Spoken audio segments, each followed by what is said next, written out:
नारायण नारायण नारायण भजमन।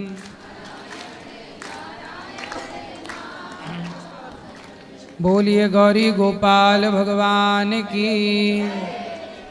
स्वागत है आपका आज की मंगलमयी प्रश्नोत्तरी में। जी स्वामी जी। जय श्री राधे। जय श्री राधे। जी महाराज जी, श्राद्ध पक्ष चल रहा है, तो श्राद्ध पक्ष में जैसे ग्रामीणांचलों में एक प्रथा सी चल गई है कि मतलब इस समय देवताओं की पूजा अर्चना करना लोग बंद कर देते हैं। तो जैसे ये पितृ प्रधान तो पूजा है, पर देवताओं की भी तो पूजा करनी चाहिए ना। पितृ भी अपने आप में देवता ही हैं। जी। तो पितृ देवताओं की भी पूजा होती है, इसलिए जब पिंडदान होता है तो पिंडदान में भगवान का भी पिंडदान होता है, तो उसमें भगवान की पूजा तो होती है। जी। संकल्प होगा तो विष्णु विष्णु विष्णु तो बोला ही जाएगा। तो भगवान की पूजा किसी भी काल परिस्थिति में किसी भी समय बंद नहीं करनी चाहिए, बंद नहीं की जानी चाहिए। पितृपक्ष श्राद्ध पक्ष में और पूजा करना चाहिए। इस पक्ष में किया गया अनुष्ठान, पूजा, जप, तप, वो सारा पुण्य पितरों को मिलता है और उनकी सद्गति होती है। कहा जाता है कि इस पितृपक्ष में आपके पास कुछ नहीं है तो दक्षिण दिशा की ओर मुंह करके केवल अपने पितरों के लिए दोनों हाथ उठा के कह दो कि हे पितरों, हमारे पास कुछ नहीं है, और उनकी याद में केवल नेत्रों से 2 आंसू बहा दो, तो वह आंसू को ही ग्रहण कर लेते हैं और तृप्त हो जाते हैं। घास उठा के उखाड़ के और गैया को खिला देने से वो घास का पिंड मान लिया जाता है कि घास का पिंड आपने गैया को खिला दिया तो उस पुण्य से पितरों की गति हो जाती है। कुछ ना होने पर ये बात भी है, पर है तो आप बढ़िया तिल के बाद वो बनाइए पिंड, और बढ़िया जौ के तिल के पिंड बना के और दान कीजिए, पिंड दान कीजिए, अन्न दान कीजिए। सब भगवान की पूजा किसी भी काल परिस्थिति में ईश्वर की पूजा बंद नहीं होती। चूँकि हमारे मन में चल रहा था, चूँकि आपको इस समय पूरा विश्व सुन रहा है, तो आपके माध्यम से ये जानकारी जन जन में व्याप्त हो गई। और महाराज जी, श्राद्ध पक्ष में श्रीमद् भागवत महापुराण का फल विशेष रूप से क्या हो जाता है?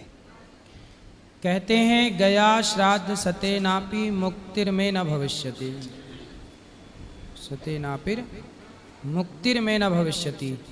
यदि गया, जैसे गौकर्ण जी ने गया श्राद्ध तो धुंधकारी का किया, पिंडदान किया, पर चूंकि उनने नाम गोत्र गलत लिया था, क्योंकि उन्हें ये लगा कि मेरा भाई है, जबकि वो बहन का था।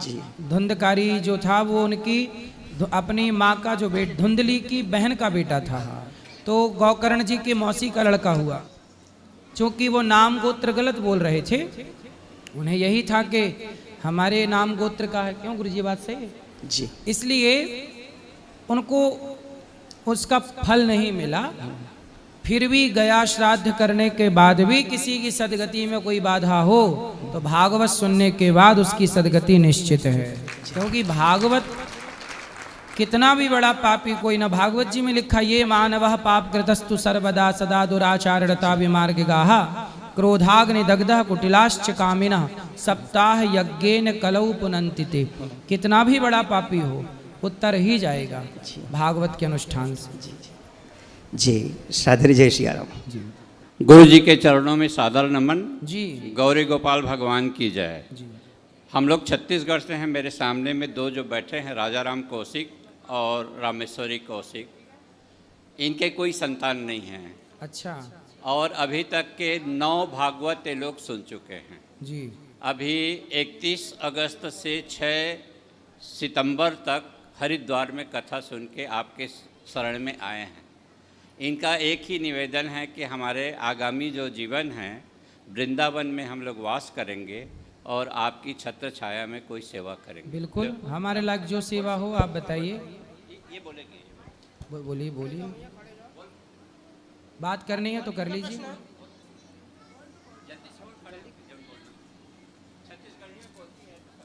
बोले छत्तीसगढ़िया सबसे बढ़िया। जो हम लोग भागवत करवाए हैं वो मन्ना था हमारा कि हम लोग कि बच्चा हो जाए करके, वो भी नहीं, हम सक्सेस नहीं हुए, इसीलिए हम लोग वर्ष कितने वर्ष हो गए विवाह के? मतलब 20-25 साल हो गए। 25 साल हो गए। बच्चादानी निकल गया 25 साल की उम्र में। निकल गया बच्चादानी? जी। क्यों निकल गया? कैंसर हो गया था तो। तो देखो, अब जितनी चाहत पुत्र की है उतनी चाहत यदि भगवान को पाने की हो जाए जी। तो भगवान जिनको मिल जाए तो उन्हें फिर क्या चाहिए? मीराबाई किसके लिए रोई? बेटे के लिए कि भगवान के लिए? भगवान के लिए। इसलिए तुलसीदास जी किसके लिए रोए? भगवान के लिए कि बेटे के लिए? भगवान के लिए। फिर इसलिए जो भगवान को वो है, जिसका मन भगवान में लग गया, जी। जिसने प्रभु का प्रेम पा लिया, वो सब पा गया। जी। वरना 4-4 बेटा जिनके हैं, यदि मन भगवान में नहीं लगा तो 4 बेटा पाके क्या पाए? बहुत सारी वृद्ध माताएं ऐसी हैं जिनके 4-4 बेटा हैं और वो रोटी नहीं देते, और वो माताएं आज गौरी गोपाल में रह रही हैं। तो बेटे हैं तो सही 4-4, पर बुढ़ापे में एक रोटी का सहारा नहीं है। तो ऐसे बेटे ईश्वर ने आपको पुत्र नहीं दिया, इसके पीछे कुछ कारण रहा होगा। कारण क्या था? शायद आपको बेटा मिलता और उस बेटे को पाने के बाद आपको बहुत कष्ट उठाना पड़ता, शायद आपको घर का त्याग करना पड़ता, शायद कुछ भी हो सकता था। इसलिए ईश्वर ने आपको बहुत बड़े संकट से बचा लिया। ईश्वर कई बार नहीं देते ना, उसमें भी कृपा होती है जी। और देते हैं उसमें भी कृपा होती है। पुत्र क्यों होता है? कहते हैं पुत्र हमेशा माँ बाप का ऋण चुकाने के लिए होता है। जिसके सिर पर ऋण होगा उसके बच्चा आ जाएगा चुकाने के लिए। जिसके सिर पर ऋण था ही नहीं, भगवान ने उसे दिया ही नहीं कि भाई तू तो मुक्त है ऑलरेडी, ऋण है ही नहीं तो तुझे क्यों झंझट में रखना।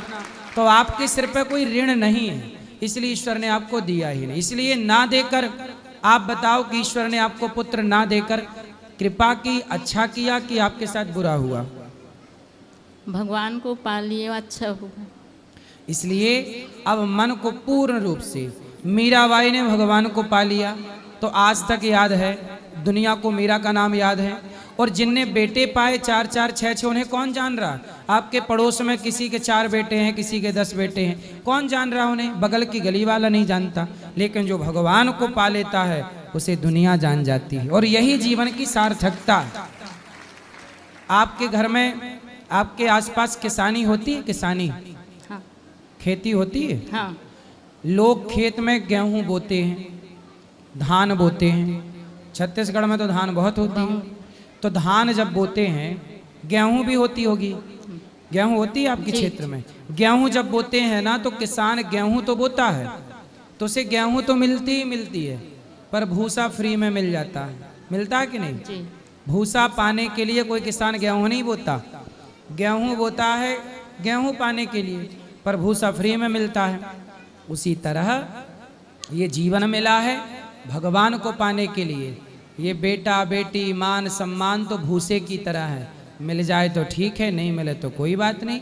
बहुत संत हुए हैं, बहुत लोग हुए हैं जिनके बेटा नहीं हुआ और उन्होंने भगवान में मन लगा कि अपना कल्याण कर लोगे तो आपका जीवन आना सार्थक होगा।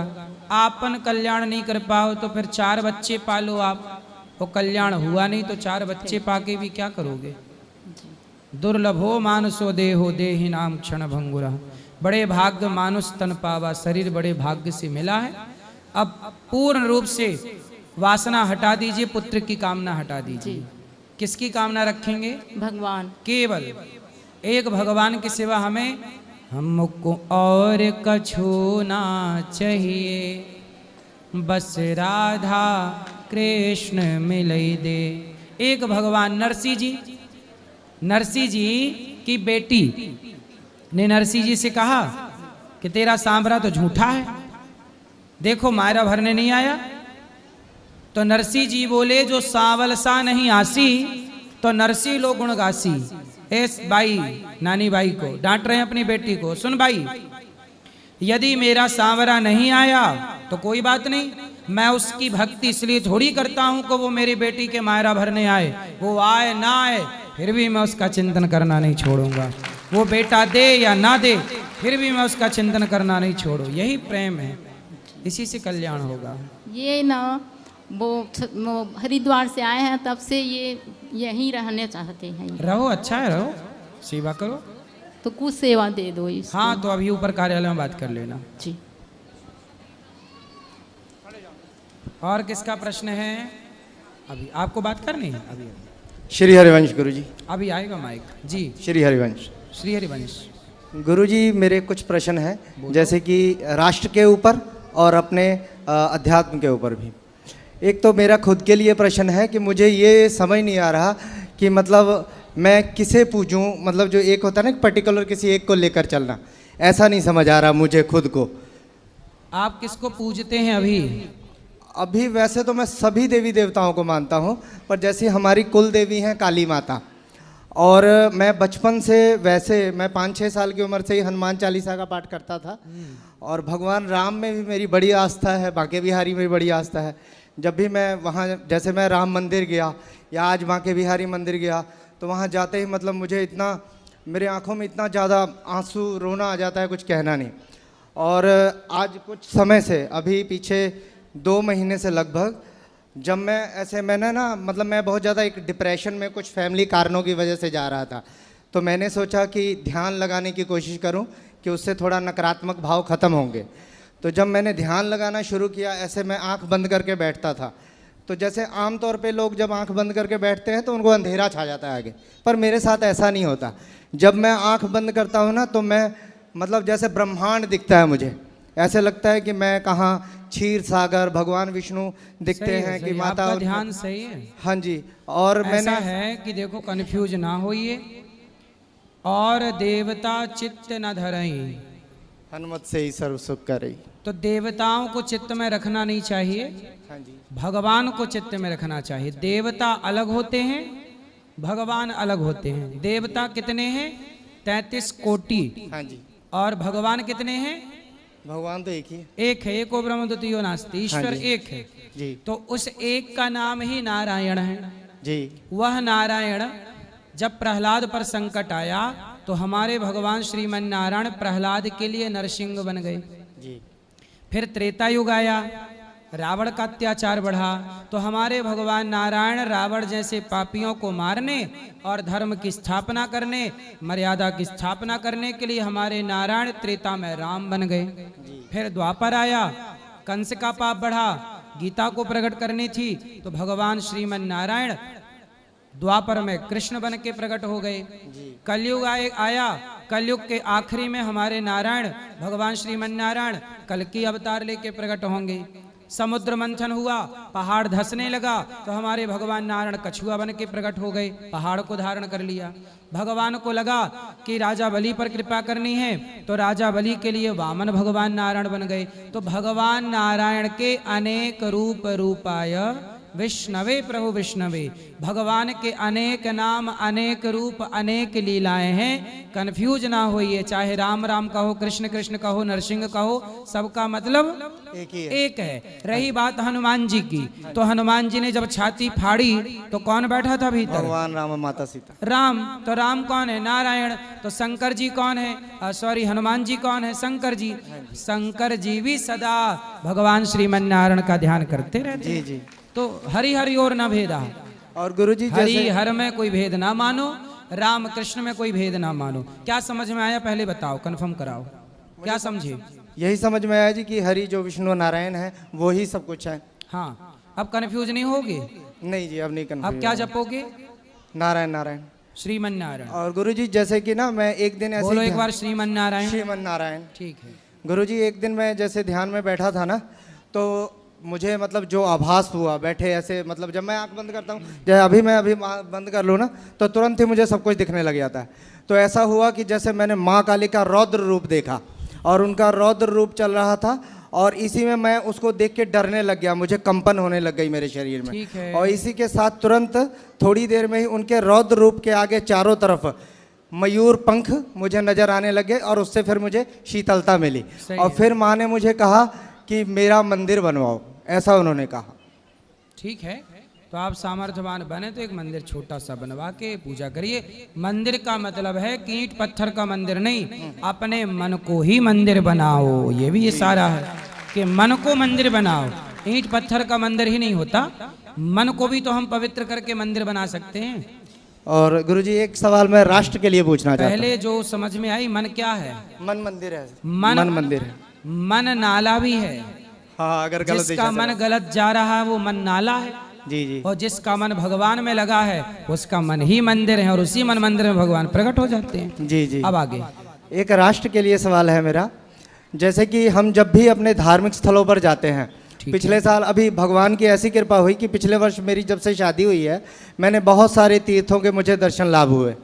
तो सबसे पहले शादी के तुरंत बाद हम गए बाबा विश्वनाथ बनारस में। ठीक तो है। जब हम वहाँ पर गए तो हमने देखा, जैसे कि सुना तो हुआ था और जैसे सोशल मीडिया के द्वारा देखा भी हुआ था कि देखा कि नीचे भवन है, भगवान का मंदिर है, ऊपर गुंबद है वो इस्लाम का। और फिर इसके बाद जैसे राम मंदिर का तो हम सब जानते ही हैं, अभी फैसला आया और राम मंदिर भी बना। और आज यहाँ भी जब मैं मथुरा में श्री कृष्ण जन्मभूमि पर गया तो वहाँ भी हमने देखा कि नीचे मंदिर है और ऊपर वो मकबरा सा बना हुआ है। तो मतलब और जहाँ भी हम जब भी अपने धार्मिक स्थलों में जाते हैं, हिंदू धर्म के किसी भी धार्मिक स्थल में जब हम सब लोग जाते हैं तो हमें ऐसा वहाँ पर जाके ना थोड़ा सा हीन भावना आ जाता है। वो हीन भावना अपने धर्म की वजह से नहीं आता, धर्म की वजह से तो हमें गर्व होता है, अपने पूर्वजों पे भी गर्व होता है, लेकिन आज की जो समाज में जैसा स्थिति है हिंदुओं का, उस वजह से हीन भावना आता है कि 100 करोड़ से ऊपर की आबादी हमारे विश्व भर में होते हुए भी सारे हिंदू समाज की, और हमारी ये दुर्गति है कि हम अपने मंदिरों की सुरक्षा के लिए हमें सुरक्षा बल की तैनाती करनी पड़ती है। जबकि यही जब हम देश के और भी देश दुनिया में और भी जितने भी धार्मिक स्थल हैं अलग अलग धर्मों के, छोटे से अगर एक सिख धर्म का उदाहरण आप ले लीजिए, हम में से ही निकला है और 2% के करीब उनकी आबादी है पूरे देश दुनिया में। अगर वहाँ आप जाओ तो वहाँ भी उनको भी इस चीज़ की ज़रूरत नहीं पड़ती कि उनके धार्मिक स्थलों की सुरक्षा कर्मी कर रहे हों। वो अगर करते भी हैं तो उनके खुद के लोग करते हैं। लेकिन हमारी ऐसी स्थिति है, हमारे संस्कृति में ऐसी स्थिति है, हम लोग भीरू या कायर या मैं कहूँ तो नपुंसक भी कह सकता हूँ कि हम हो चुके हैं कि हमारे धार्मिक स्थलों की सुरक्षा कर्मियों से करवानी पड़ती है, और हम वो अपनी चीज़ें ही हम लेने के लिए कोर्ट से लड़ रहे हैं, 500-500 साल तक लड़ रहे हैं। ठीक है, आपकी चिंता है, पर अब क्या है, ये देश ना एक संविधान है, एक सिस्टम है, तो उसको फॉलो कर रहे हैं कि लड़ाई झगड़ा ना हो, खून ना बहे, और हमारे अधिकार हमें मिल जाए, उनके अधिकार उनको मिले। जहाँ मंदिर हैं वो मंदिर की भूमि हमें मिल जाए, जो उनका है वो उन्हें मिले। तो अब शांति से काम हो रहा है। पहले तलवारों के बल पे काम हुआ, गर्दन काट काट के पहले लहू बहा बहा के मंदिर तोड़े गए और मस्जिदें बनाई गईं। अब की सरकार चाहती है कि लहू ना बहे, खून ना बहे, और शांति से कोर्ट कचहरी के द्वारा ही निर्णय हो जाए। अब राम मंदिर बना, किसी का खून नहीं बहा। 500 साल तक जिस लड़ाई को सनातनी लड़ते रहे, भूमि भी आ गई, मंदिर भी बन गया। सब्र रखेंगे, सनातन अपना मजबूती से आगे बढ़ता रहेगा। तो बिना हम सनातन, यही तो सनातन की सुंदरता है कि हम जीत भी जाते हैं और खून भी नहीं बहता। जी जी। और महाराज जी, मैं आपका धन्यवाद करना चाहता हूँ। एक मिनट जी। आपका धन्यवाद इसलिए करना चाहता हूँ कि जैसे मैं असल में सही मानिए ना तो मैं बाबाओं को नहीं मानता, लेकिन हाँ, जैसे कि कुछ बाबाओं को आज के समय में बहुत ज़्यादा मानता हूँ। जैसे एक बागेश्वर वाले बाबा जी हैं, धीरेन्द्र शास्त्री, प्रेमानंद जी महाराज, आप भी हो उसमें, और एक ठाकुर जी, जो उनका अभी पूरा नाम नहीं याद मुझे। तो वो इसलिए वो मानने का एक कारण भी है। एक ये कि दान तो सभी लेते हैं। जैसे हमारे देश में लाखों मंदिर मठ होंगे, बड़े बड़े संत हैं, तोंद निकाल के बैठे हैं, लेकिन उनमें से कोई दान तो सब ले रहे हैं, लेकिन उसका इस्तेमाल नहीं करते। लेकिन आप जैसे कुछ संत हैं जो उनका इस्तेमाल भी कर रहे हैं, और सबसे जो बड़ी बात, आप लोग समाज को एक शिक्षा भी देते हो। जैसे अभी आपके पीछे तो बहुत सारे न्यूज़ रिपोर्टर आपके पीछे पड़ गए थे, क्योंकि आपने माताओं बहनों के लिए जो भी अच्छी बातें ही बताई थी आपने। समाज में जो भी मेरी पत्नी है, मेरे पड़ोस में जितने भी औरतें हैं, वो सब आपकी तारीफ़ ही कर रहे थे कि महाराज ने बहुत अच्छा किया। और मैंने देखा भी, जितने भी अच्छी औरतें थी वो सब समर्थन में ही थी आपकी। जो गंदगी थी उनके ऊपर ही कीचड़ जाके लगा, सही निशाने पे लगा आपका तीर जो भी था। श्रीमन नारायण। बिल्कुल, जय श्रीमन नारायण। राधे राधे गुरुजी। जी गुरुजी, मैं हरियाणा से आई हूँ। बोलो बेटा। करना लगता है और ससुराल राइसन है जी, लेकिन मेरा पति मुझे बहुत मारता है। पति मारते हैं? हाँ जी। कहाँ से हो आप? करनाल? हाँ जी, जिला करनाल, गांव रायसन। और रायसन? मुझे पी के बहुत मारता है और मेरे 2 लड़के हैं जो वहीं पे रह गए। तो आप यहाँ आ गए? हाँ जी। मैं तो उनको एक भी- बताए कि आप यहाँ आ रहे हैं? नहीं, वो सबको पता है मैं कहाँ हूँ, लेकिन वो मुझे कह रहा है कि अब अगर तू अब गई तेरी गिट्टी में बुड़का मार के तुझे जान से मारूंगा। जब मैं वहां से भागी थी, जड्डों के दिन थे। तो किस बात के लिए मारते हैं वो? क्यों? दारू पी के मारता है जी। मैं उसे रोकती हूँ कि दारू मत पी कर, कुछ खाने पीने की चीज लेकर जिससे मैं भी खाऊं और मेरे बच्चे भी खाएं, लेकिन वो ये बात नहीं समझता। बस मुझे रात को 2 बजे के बाद मुझे बहुत मारता है और पिटबुल का कुत्ता बांध रखा था, वो खोल देता था जिससे कोई मोहल्ले पड़ोस का मुझे छुटवाने भी ना आए। पिटबुल का कुत्ता था जी, 8,000 का लिया था उसने, गंजा बेचा, उसमें भी मैंने उसका सपोर्ट करा क्योंकि मेरा धर्म था अपने पति की रक्षा करना, लेकिन उसने मुझे बहुत मारा जी। मैं जड्डों में भाग आई थी, मेरे सिर में कैंची मार रखी थी, खुन्ना खाई, और एक बामनी ने मुझे अपनी टूटी हुई चप्पल दी और मेरे पे ना कपड़े थे ना कुछ था। मैं बड़ी मुश्किल से अपने घरों आई भाग के रात तो को। उनके जो आपके सास ससुर हैं वो नहीं डांटते, उससे रोकते? उसने अपनी माँ को भी मारा, बाप तो मर गया उसका, वे 2 भाई हैं, एक बहन है उसके। तो उसके भाई लोग समझाते नहीं है? नहीं, वो सबको मारता है। उसने अपना भाई भौजी काट रखे थे, वो वहाँ पे पृथ्वीराज चौहान की मूर्ति के नीचे किराए पे रह रहा है। बहुत बुरा है जी, बहुत मारता है मुझे। मेरे दोनों लड़के वहीं रह गए। तो बच्चों को भी मारता है? मेरा के तो मारता था, पीछे पता नहीं, बहुत बुरा है। तो इतना आपके मारता बच्चे है। कितने बड़े हैं? एक 8 साल का होगा, एक 6 साल का। उसका नाम हनी और सहजप्रीत है। तो आप छोटे छोटे बच्चों को छोड़ के आ गए हैं? अब गुरुजी मैं क्या करती, जब मेरे सिर में कैंची बाढ़ रख कर पीछे से, वो पत्थर टैल का काम करता है,